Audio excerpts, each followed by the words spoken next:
welcome back. I'm Sonali Krishna and you're watching the Brand Equity Most Trusted Brand Special.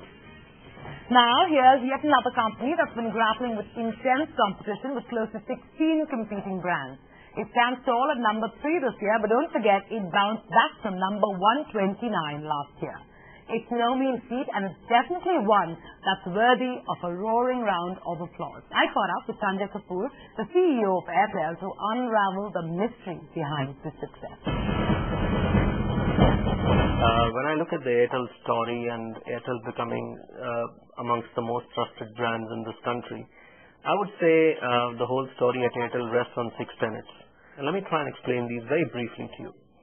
When you look at the governance, we all know that Airtel stands pretty tall in an industry that has been struck by crisis in the recent past.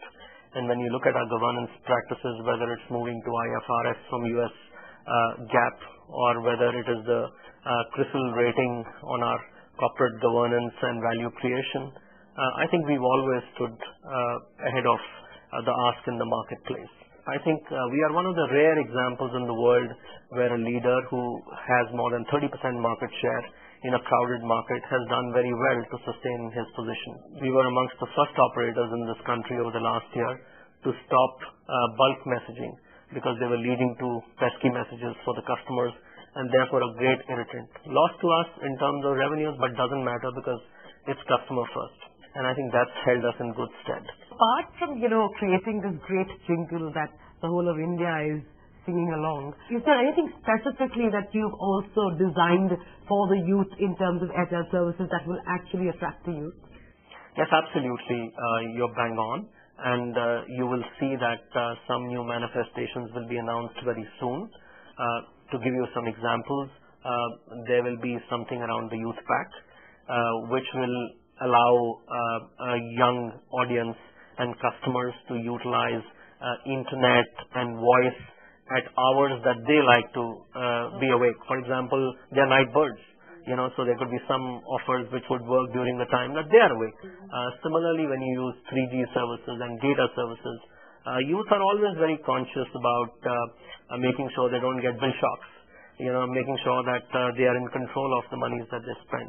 So the packs are being designed in such a fashion that it enables good and happy usage by the youth segment. You're also the company which most agencies would love to work with simply because you have such a hefty advertising budget. But interestingly, what Airtel has done with its agencies it's a bit confusing, and one has never really got the answer. One has kept asking.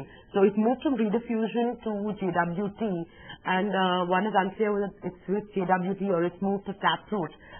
But whatever said and done, the outcome has been great. We've seen great advertising. So, if it was in a sense to put pressure on agencies, which was great. But what's the reason for so much of changing hands?